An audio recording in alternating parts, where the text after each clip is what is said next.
ሰላም ለእናንተ ይሁን። እግዚአብሔር አምላካችን ስለ ሁሉ የተመሰገነ ይሁን።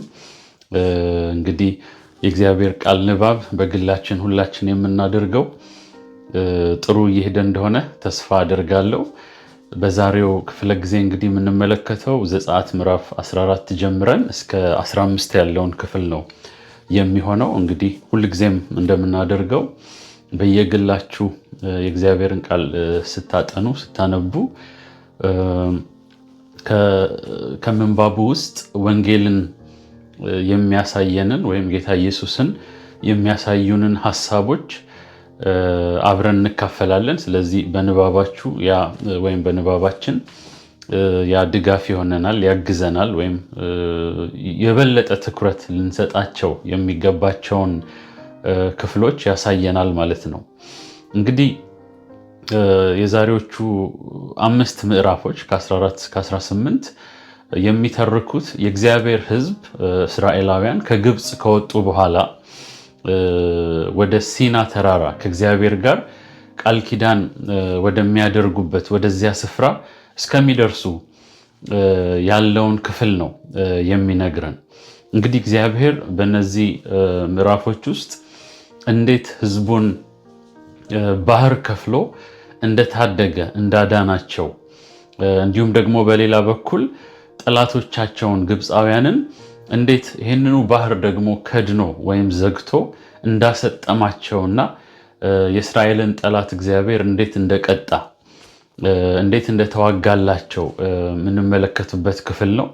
ከዚህም በተጨማሪ ደግሞ ባህር ተከፍሎ ጉዞ ከጀመሩ በኋላ እንዴት እግዚአብሔር አምላክ ይሄንን አጉረምራሚ ሕዝብ፣ እምነት የጎደለውን ሕዝብ፣ በእግዚአብሔር ላይ ለመታመን እጅግ የተቸገረን ይሄንን ሕዝብ እንዴት ታማኝ እረኛ ሆኖ እግዚአብሔር እንደመራው የእግዚአብሔርን ፍጹም ታማኝነት የምንመለከቱበትም ክፍል ነው። እንግዲህ ምዕራፍ 14 ላይ እስራኤላውያን ራሳቸውን በአንድ አጣብቂኝ በሆነ ሁኔታ ውስጥ ያገኙታል። ከኋላ የፈርዖን ሰራዊት አለ የሚያባራቸው፣ ከፊት ደግሞ ባህር አለ። ወደፊት መሄድ አይችሉም፣ ወደኋላም ደግሞ መመለስ አይችሉም። ስለዚህ በጣም በአስጨናቂ ሁኔታ ውስጥ ራሳቸውን ሲያገኙ እንመለከታለን እና በዚህ ጊዜ ይሄ ሕዝብ ወደ እግዚአብሔር ሲያጉረመርም እንመለከታለን። ለምን አወጣህን? እንድንሞት ነው ወይ ያወጣህን? እዚያው በግብፅ ባሪያ ብንሆን ግብፃውያንን ብናገለግላቸው በተሻለ ነበረ ብለው በጣም የሚያሳዝን ንግግር ይናገራሉ። እንግዲህ በድንቅና በተአምር በተዘረጋ ክንድ ያወጣቸውን እግዚአብሔርን በዚህ ሁኔታ ውስጥ ደግሞ ራሳቸውን ሲያገኙ ያ ክንዱን ያሳያቸውን እግዚአብሔርን ማመን ሲቸግራቸው እንመለከታለን እና በዚህ ሰዓት እንግዲህ እግዚአብሔር እርሱ እንደሚዋጋላቸው፣ ስለ እነርሱ ሰልፍን እንደሚሰለፍ፣ እነርሱ ዝም ብቻ ማለት እንደሚጠበቅባቸው ወይም መታመን ብቻ እንደሚጠበቅባቸው በሙሴ በኩል ይነግራቸዋል እና በኋላ ታሪኩን እንደምናውቀው እግዚአብሔር በድንቅና በተአምር አሻገራቸው፣ ጠላቶቻቸውንም ቀጣላቸው። በዚህ ሰዓት ሕዝቡም እግዚአብሔርን ፈሩ ይላል ዘጸአት ምዕራፍ 14 ቁጥር 31። እግዚአብሔርን ፈሩ፣ በእግዚአብሔርም አመኑ፣ እንዲሁም በባሪያው በሙሴ አመኑ ብሎ መጽሐፍ ቅዱስ ይነግረናል። ይህ በጣም አስደናቂ ነገር ነው። በእውነት ይሄን የማያምን ሕዝብ፣ በእግዚአብሔር ሊታመን ያልቻለን ሕዝብ እግዚአብሔር ባህር ከፍሎ የማዳን ስራን እንደሰራለት ሁሉ እንግዲህ ተመልከቱ፣ የማያምን ልብ ያለው ሕዝብ ነው። እግዚአብሔር ይህንን ያደርጋል ብሎ ያላመነ ያልጠበቀ ሕዝብ ነው። በእግዚአብሔር ላይ የሚያጉረመርም ሕዝብ ነው። እንደዚህ ላለ ሕዝብ ግን እግዚአብሔር የማዳን ስራ ሲሰራ እንመለከታለን እና ልክ እንደዚሁ ነው በእውነት ለእኛም የሆነልን ጌታ ኢየሱስ ክርስቶስ በመስቀል ላይ የሰራልን የማዳን ስራ፣ በመስቀል ላይ ጠላትን ሊቀጣ፣ ኃጢአትን፣ ሰይጣንን፣ ዲያብሎስን ድባቅ ሲመታ፣ የዕዳ ጽሕፈታችንን ሁሉ ወስዶ መስቀል ላይ ሲጠርቀው፣ እኛን ነፃ አውጥቶ እኛን ታድጎንና አድኖን ጠላታችንን ደግሞ ወደኋላ ሲያስቀረው ሲመታው በእውነት እኛ የምናምን ስለነበርን አይደለም፣ ከኛ መልካም ነገር ስለተገኘብን አይደለም። የእግዚአብሔር ቃል ምን ይላል? ኤፌሶን ምዕራፍ 5 ቁጥር 8 ላይ ነገር ግን ገና ኃጢአተኞች ሳለን ክርስቶስ ስለኛ ሞቷልና እግዚአብሔር ለኛ ያለውን የራሱን ፍቅር ያስረዳል ይላል። እግዚአብሔር የተመሰገነ ይሁን። ጌታ ኢየሱስ ክርስቶስ ስለኛ የሞተልን ገና ኃጢአተኞች ሳለን በገዛ መንገዳችን እንደ በጎች ተቅበዝብዘን ሳለን ኢሳይያስ 53 እንደሚነግረን እንዲሁም ኤፌሶን እንደሚናገር ምዕራፍ 2 ላይ በኃጢአታችን በበደላችን ሙታን ሳለን ጌታ ኢየሱስ ክርስቶስ እግዚአብሔር ለኛ ያለውን የራሱን ፍቅር ያሳይ ዘንድ በመስቀል ላይ የማዳን ስራውን ሰራልን። እግዚአብሔር ይመስገን። ስለዚህ በእውነት ራሳችንን በእስራኤላውያን ጫማ ልናስቀምጥ እንችላለን። ስላመንን አይደለም የታደገን፣ ከማመናችን በፊት እርሱ ሞተልን። እግዚአብሔር ይመስገን። ከዚያ በኋላ ነው ወደ ህይወት የተጠራ ነው፣ ወደ አዲስ የህይወት ጎዳና፣ ወደ እምነት ጎዳና፣ የጽድቅን ፍሬ እያፈራን ወደ ምንሄድበት ጎዳና ከዚያ በኋላ ተጠራን። ስለዚህ በእውነት እግዚአብሔርን ልናመሰግን ይገባናል። ጌታ ስሙ ለዘላለም የተባረከ ይሁን። እንግዲህ እግዚአብሔር በእውነት እነዚህ ሰዎች የማያምኑ ሰዎች ቢሆኑም ነገር ግን ራሱን ገልጦ ምን ይላቸዋል? ምዕራፍ 14 ቁጥር 13 እና 14ን ስንመለከት አትፍሩ ይላቸዋል። በሙሴ በኩል አትፍሩ፣ ዛሬ ማደርጋትን ማዳን ታያላችሁ። ስለዚህ እናንተ ዝም በሉ፣ ሰልፉ የኔ ነው፣ ውጊያው የኔ ነው፣ ምዋጋላችሁ እኔ ነኝ ብሎ እግዚአብሔር ሲዋጋላቸው እንመለከታለን። በኋላም እነሱ ይሄንን እውቅና ሲሰጡ ሬኮግናይዝ ሲያደርጉ እንመለከታለን። ምዕራፍ 15 ላይ ፈረሱንና ፈረሰኛውን በባህር የጣለ እንዲህ እያሉ የእስራኤል ልጆችና ሙሴ ይዘምሩና ምዕራፍ 15 ቁጥር 3 ላይ ምን ይላሉ? እግዚአብሔር ተዋጊ ነው ይላሉ። ስሙም እግዚአብሔር ነው። እግዚአብሔር ይመስገን። እግዚአብሔር ተዋጋላቸው፣ ብቻውን ተዋጋላቸው፣ ሰልፋቸውን ተሰለፈ፣ አዳናቸው። ተዋጊ መሆኑን እግዚአብሔር አሳያቸው። እነሱም በዚያ ሲያመልኩት እና ሲዘምሩለት እንመለከታለን። እግዚአብሔር ይመስገን። በእውነት ለኛ የሆነልን ይሄው ነው። ማን ነው የተዋጋልን? በመስቀል ላይ ሞቶ ጠላታችንን የመታልን፣ ያንን እኛ ልንችለው ወይም ልናከናውነው የማንችለውን ውጊያ on our behalf በእኛ ምትክ ሆኖ ስለኛ የተሰለፈልን የተዋጋልን የእግዚአብሔር ልጅ ክርስቶስ ኢየሱስ ነው። ስሙ ለዘላለም የተባረከ ይሁን። ለዚያም ነው እልፍ አላፍት መላእክት ዮሐንስ ራእይ ላይ ስንመለከት የታረደው በግ ኃይል፣ ክብር፣ ባለጠግነት፣ ጥበብ፣ ምስጋና ይገባዋል እያሉ ያመልኩታል። እግዚአብሔር ይመስገን። በእውነት እኛም ከመላእክቱ ጋር ድምፃችንን ጨምረን ይህንን ጌታ በዘመናችን ሁሉ እናከብረዋለን፣ እናመልከዋለን። የእሱን አዳኝነት እንናገራለን፣ እናውጃለን። በእውነት ስሙ ለዘላለም የተመሰገነ ይሁን። እንግዲህ በዛ ስፍራ ቅድም ያነበብኩላችሁ ክፍል ምዕራፍ 14 ቁጥር 31 ላይ ህዝቡ እግዚአብሔርን እንደፈሩ በእግዚአብሔርም በሙሴም እንዳመኑ ይናገራል። በሙሴ አመኑ ሲል ምን ማለቱ ነው? ሙሴ እግዚአብሔር እንደላከላቸው መሪ፣ እግዚአብሔር እንደላከላቸው ታዳጊ፣ እግዚአብሔር እንደላከላቸው እረኛ ሙሴን አምነው ተቀበሉ። እዛ ፖይንት ላይ ነው በሙሴ ያመኑት። ከእንግዲህ ለአንተ መሪነት እንገዛለን፣ ሰብሚት እናደርጋለን ብለው ያንን የእግዚአብሔር ባሪያ እንደተቀበሉት እንረዳለን።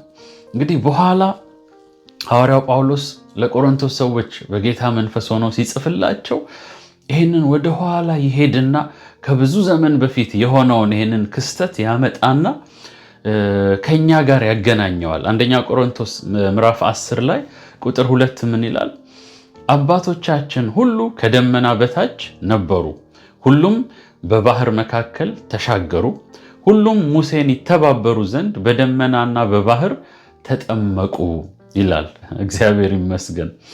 በዚያ በባህር ውስጥ ሲሻገሩ ሙሴን ይተባበሩ ዘንድ በደመናና በባህር ተጠመቁ ብሎ ይናገራል። ምንድን ነው የዚህ ጥምቀት አስፈላጊነት ሲባል ለእስራኤላውያን በወቅቱ ሙሴን እንዲቀበሉት፣ እንዲያምኑት፣ እንደ ታዳጊ፣ እንደ አዳኝ ከእግዚአብሔር ዘንድ እንደተላከ መሪና እረኛ እንዲቀበሉትና እንዲከተሉት ነው።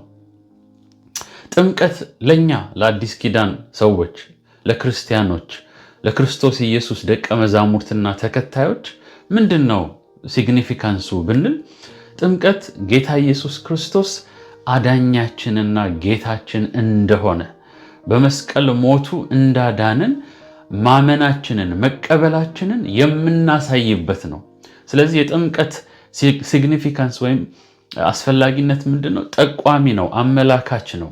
እኔ በልቤ ጌታ ኢየሱስ ክርስቶስን አምኘዋለሁ፣ ለእኔ እንደሞተ ለእኔ እንደተነሳ አዳኜ እንደሆነ እቀበላለሁ የሚለውን አካላዊ በሆነ ድርጊት ፊዚካል በሆነ አክት የምናሳይበት ነው።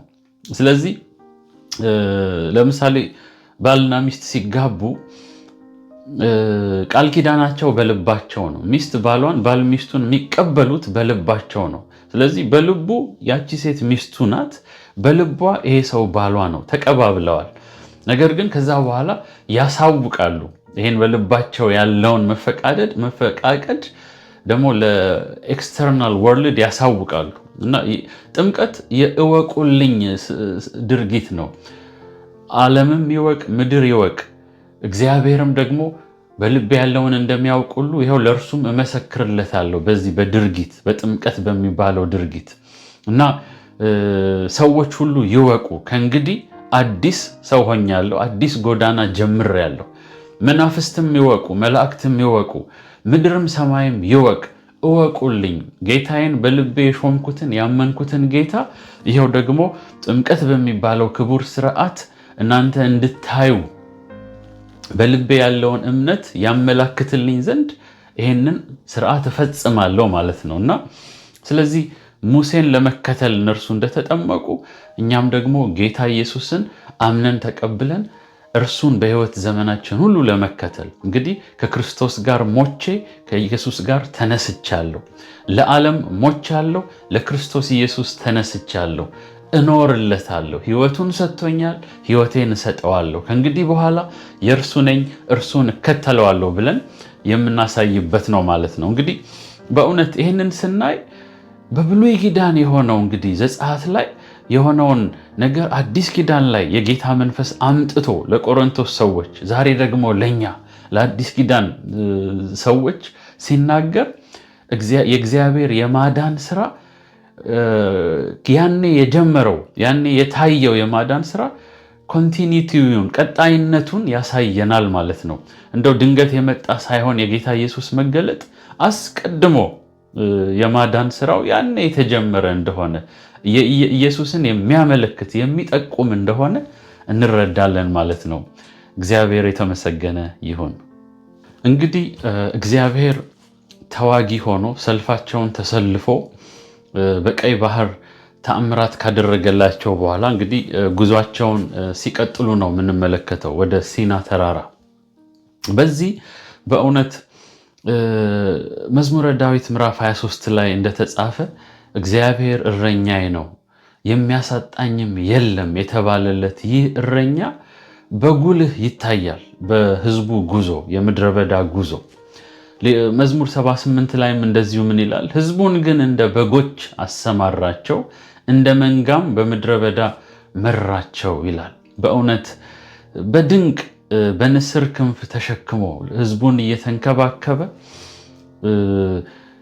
የሚጠጡት ውሃ ሲመር ያንን ውሃ እያጣፈጠላቸው ዘጸአት ላይ እንደምንመለከት ከሰማይ እንጀራን እያዘነበላቸው ከአለት ውሃን እያፈለቀላቸው የጦር መሪ ሆኖ ግብፃውያንን እየተዋጋላቸው እንዲሁም ደግሞ አማሌቃውያን በመንገድ በገጠሟቸው ጊዜ ሱፐርናቹራል የሆነን ኃይል ልኮላቸው በጦርነት ድል እየሰጣቸው በእሳት አምድና በደመና አምድ መሪነቱንና ጠባቂነቱን ከለላልነቱን እያሳያቸው በአስደናቂ ሁኔታ እግዚአብሔር እረኛ እንደሆነ፣ ጠባቂ እንደሆነ፣ መሪ እንደሆነ ያንን እያሳየ በምድረ በዳ መርቷቸዋል። እግዚአብሔር ስሙ ለዘላለም የተመሰገነ ይሁን።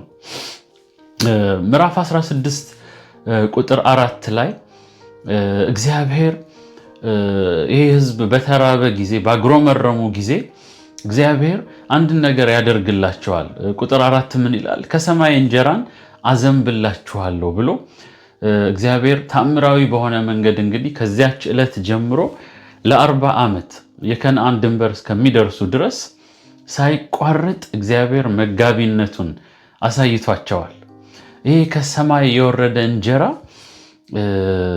ሕዝቡ ሆዱ ሞልቶ እንዲኖር ብቻ ሳይሆን አኗሪ እግዚአብሔር እንደሆነ በኋላ ዘዳግም ምዕራፍ 8 ላይም እንደሚነግራቸው ሰው በእግዚአብሔር ቃል እንደሚኖር በእንጀራ ብቻም ሳይሆን ከእግዚአብሔር በሚወጣው ቃል እንደሚኖር ሕይወትን የሚያስቀጥል ሰስቴን የሚያደርግ እግዚአብሔር መሆኑን እንዲያውቁ ያንን እንዳደረገላቸው እንመለከታለን። እና ፋይዳው ሆድን ከመሙላት ያለፈ ነው።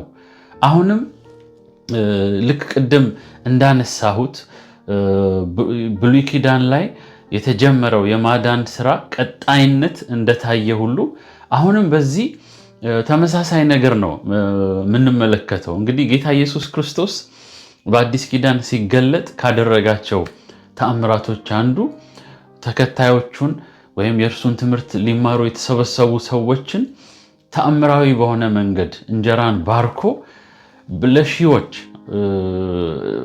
ምግብን እንደመገበ ተአምራዊ በሆነ መንገድ እንደመገባቸው እንመለከታለን።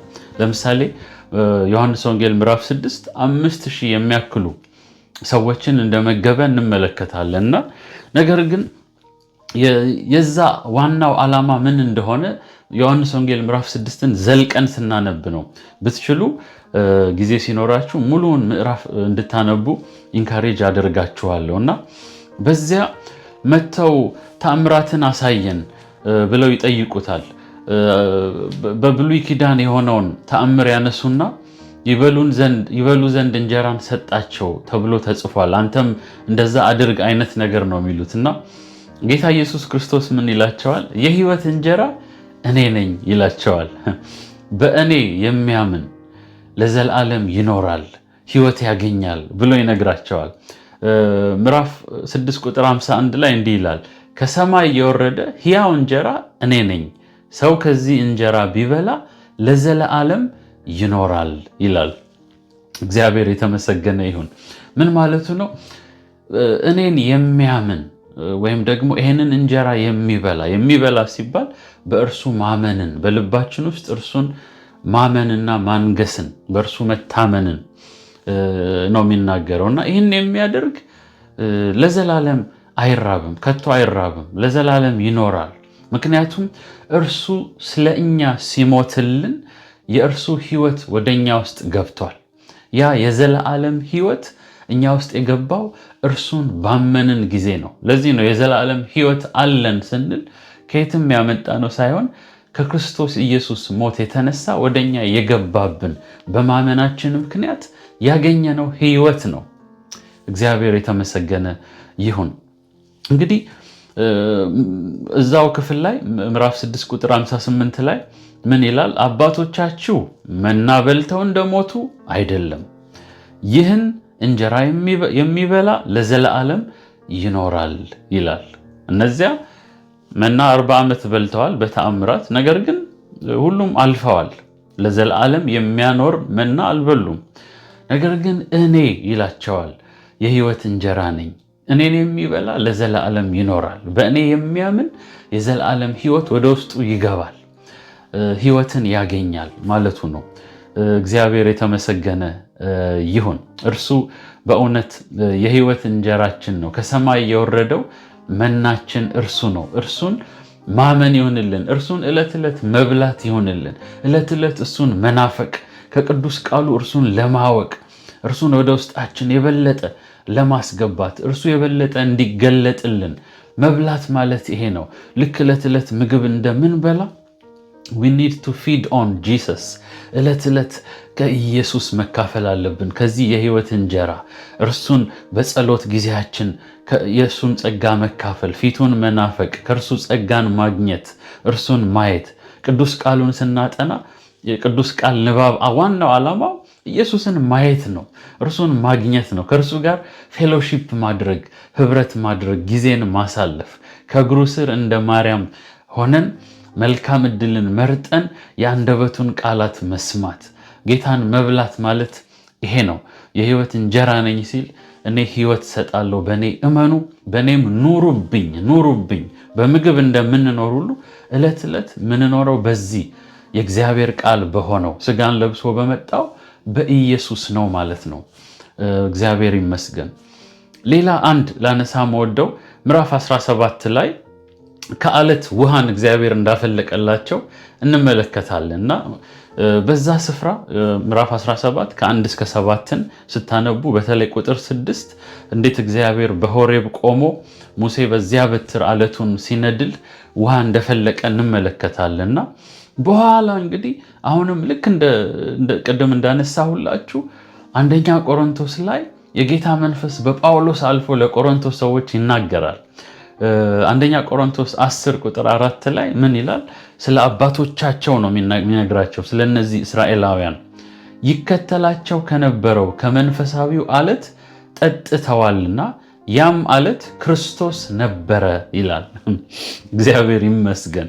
ያ አለት የሚያሳየው የሚጠቁመው ማንን ነው? ኢየሱስን ነው። ደግሞ ይከተላቸው የነበረው ይላል እና ለካ ስለኛ ተመቶ ኢሳይያስ 53 ላይ እንደሚናገር የደቀቀልን የተመታልን ጌታ እርሱ አለታችን ነው። ለካ ይሄ ጌታ የህይወት ውሃ ምንጫችን ነው። ቆሮንቶስ ላይ ያንን ነው ግልጽ የሚያደርገው። ያ ይከተላቸው የነበረው አለት፣ ሲመቱት ውሃን ያፈለቀው አለት ኢየሱስ ክርስቶስ ነው። እርሱ በእውነት በህይወት ዘመናችን ሁሉ ጌታም እንደተናገረው ዕለት ዕለት እኔ ከእናንተ ጋር ነኝ ብሏል። አንደኛ ይከተለናል፣ የእሱ ፕሬዘንስ ህልውና ሁሌ ከኛ ጋር አለ። ሁለተኛ ደግሞ ኮንቲኑዋል የሆነ የማያቋርጥ መግቦት ሰስቴናንስ ይሰጠናል። ጌታ ስሙ ለዘላለም የተመሰገነ ይሁን እና ስለዚህ በዚያ የተመገቡት መንፈሳዊ መብል፣ በዚያ የተመገቡት መንፈሳዊ መጠጥ አንደኛ ቆሮንቶስ 10:3 ላይ እንደሚናገር ጌታ ኢየሱስ ክርስቶስን ነው የሚጠቁመው። ወንጌሉ ያኔም የማዳን ስራው ያኔም በእግዚአብሔር ልብ ውስጥ ነበረ። ያኔ ሲከናወን የነበረው ደግሞ ቀጣይ እንደሆነ የአዲስ ኪዳን ምንባባት በግልጽ ይመሰክሩልናል፣ ያሳዩናል። እንደዚህ ያሉ ክፍሎች ለሰማርያዊቷ ሴት ዮሐንስ ወንጌል ምዕራፍ 4 ያቺ ውሃ ልትቀዳ መታ የነበረች ያቺ ሴት ጌታ ኢየሱስ የሚላት ነገር አለ። እኔ ከምሰጠው ውሃ የሚጠጣ ሁሉ ለዘላለም አይጠማም ይላታል። ውሃ እንዲሰጥሽ የሚጠይቅሽ ማን በሆኑን ብታውቂ ኖሮ አንቺ ራስሽ ውሃ ትጠይቂው ነበር ይላል። እርሱ የህይወት ውሃ ምንጭ እንደሆነ ከእርሱ የሚጠጣ ለዘላለም እንደማይጠማ ይነግራታል። እርሱን የሚበላ ለዘላለም አይራብም ዮሐንስ ወንጌል 6። እሱን የሚጠጣ ለዘላለም አይጠማም ዮሐንስ ወንጌል ምዕራፍ 4። እርሱ የህይወት ውሃችን ነው። እርሱ የህይወት እንጀራችን ነው። እርሱ ደግሞ ኮንቲኒየስሊ ከኛ ጋር የሚቆም አለታችን ነው። ህይወታችን የተመሰረተበት የማዕዘን ድንጋይ ነው። ያንን እግዚአብሔር ቃል ኤፌሶን ምዕራፍ 2 ቁጥር 20 ላይ ስለ ጌታ ኢየሱስ ክርስቶስ መሰረትነት ይናገራል። በዚያ ስፍራ የማዕዘኑ ራስ ድንጋይ ክርስቶስ ኢየሱስ ነው ይላል። እምነታችን፣ ክርስትናችን፣ ህይወታችን የቆመበት የተመሰረተበት ፋውንዴሽን የማዕዘን ድንጋይ ኢየሱስ እንደሆነ ይናገራል። በእርግጥ ጌታ ኢየሱስ የህይወታችን አለት ነው። የቆምንበት አለታችን ነው። የእርሱ ህልውና፣ የእርሱ መግቦት ሰጪነት፣ የእርሱ ከኛ ጋር አብሮ ደግሞ እረኝነቱ ያ ሰስቴን ያደርገናል። እግዚአብሔር የተመሰገነ ይሁን። ስለዚህ በእነዚህ ክፍሎች የምንመለከተው ያ በመዝሙር 23 የተገለጸው መልካሙ እረኛ እኔ እግዚአብሔር እረኛዬ ነው የሚያሳጣኝ የለም የተባለው እረኛ በእስራኤላውያን የምድረ በዳ ጉዞ አብሯቸው ሲጓዝ የነበረ ያ እረኛ የእርሱ እረኝነት ቲፒፋይ የሚያደርገው የሚያሳየው በአዲስ ኪዳን የተገለጠውን እኔ መልካም እረኛ ነኝ ያለውን መልካም እረኛ ነፍሱን ለበጎቹ ይተዋል ብሎ ዮሐንስ 10 ቁጥር 11 ላይ የተናገረውን ኢየሱስን ያሳየናል። እርሱ በብሉይ ኪዳን በልዩ ልዩ መንገድ የተገለጠው ጥላ ሆኖ የነበረው በአዲስ ኪዳን ደግሞ ግልጽ ሆኖ የተገለጠልን የናዝሬቱ ኢየሱስ እርሱ የሕይወት ውሃችን ነው። እርሱ የሕይወት እንጀራችን ነው። እርሱ መልካሙ እረኛችን ነው፣ አለታችን ነው። ስሙ ለዘላለም የተመሰገነ ይሁን። የዛሬውን በዚህ እንቋጫለን። በሚቀጥለው ደግሞ እግዚአብሔር ቢረዳን ከ19 ጀምሮ እስከ 25 ያለውን ዘጸአት እግዚአብሔር ከሕዝቡ ጋር የገባውን ቃል ኪዳን ላይ አተኩረን አጭር ክፍል ደግሞ ይዤ እመጣለሁ። የእግዚአብሔር ጸጋ ለሁላችንም ይብዛልን። መልካም ጊዜ